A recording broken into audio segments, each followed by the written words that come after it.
ഒഴുകുന്ന വെള്ളത്തിൽ തുഴകൊണ്ട് മായാജാലം തീർക്കുകയാണ് 9 വയസ്സുകാരനായ റയാൻ വർഗീസ്. പ്രായത്തിന്റെ ഭയമോ അങ്കലാപ്പോ ഇല്ലാതെ റയാൻ വെള്ളത്തിലൂടെ പറന്നപ്പോൾ കാണികൾ കൈയടിച്ചു. എറണാകുളം ജില്ലയിലെ കിഴക്കമ്പലം താമരച്ചാൽ അറക്കാപ്പറമ്പിൽ ജോർജ് ഫിലിക്സ് പ്രിയ ദമ്പതികളുടെ 2 മക്കളിൽ ഇളയവനാണ് റയാൻ. താമരച്ചാൽ സെന്റ് മേരീസ് സ്കൂളിലെ 4ാം ക്ലാസ് വിദ്യാർത്ഥി.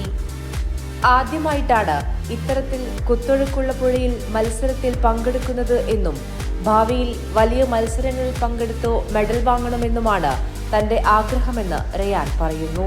ഇങ്ങനത്തെ കോമ്പറ്റീഷന് ഞാൻ ആദ്യമായിട്ടാണ് പങ്കെടുക്കുന്നത്. പിന്നെ ഈ വെള്ളം സാധാരണ വെള്ളമല്ല, കുത്തൊഴുക്കുള്ള നല്ല വെള്ളമാണ്. അപ്പോൾ എനിക്കൊരു ആഗ്രഹമായിരുന്നു ഇങ്ങനെ മലബാർ റിവർ ഫെസ്റ്റിന് റാമ്പ് ചാടണമെന്നൊക്കെ. അപ്പൊ എനിക്ക് അത് കൊണ്ടുവന്ന് തന്നു. ഞാൻ അതിലോട്ടൊക്കെ പോയി. ഈ വെള്ളത്തില് നല്ല വലിയ കോമ്പറ്റീഷനൊക്കെ പോയി മെഡൽ വാങ്ങിക്കണമെന്നുണ്ട്. ഋഷികേശിൽ കൊണ്ടുപോയാണ് റയാന്റെ പിതാവ് റയാനെ കയാക്കിംഗ് പഠിപ്പിച്ചത്. ഇന്ത്യയിലെ തന്നെ മികച്ച കയാക്കറായ കഴിഞ്ഞ തവണത്തെ മലബാർ റിവർ ഫെസ്റ്റിവലിലെ റാപ്പിഡ് രാജ കിരീടം നേടിയ അമിത് താപ്പ എന്ന ഗപ്പുവാണ് റയാന്റെ കോച്ച്. വരും വർഷങ്ങളിലും മലബാർ റിവർ ഫെസ്റ്റിവലിൽ പങ്കെടുക്കണമെന്ന ആഗ്രഹം മാത്രമാണ് റയാന്റെ കരുത്ത്. കൈരളി ന്യൂസ്, കോഴിക്കോട്.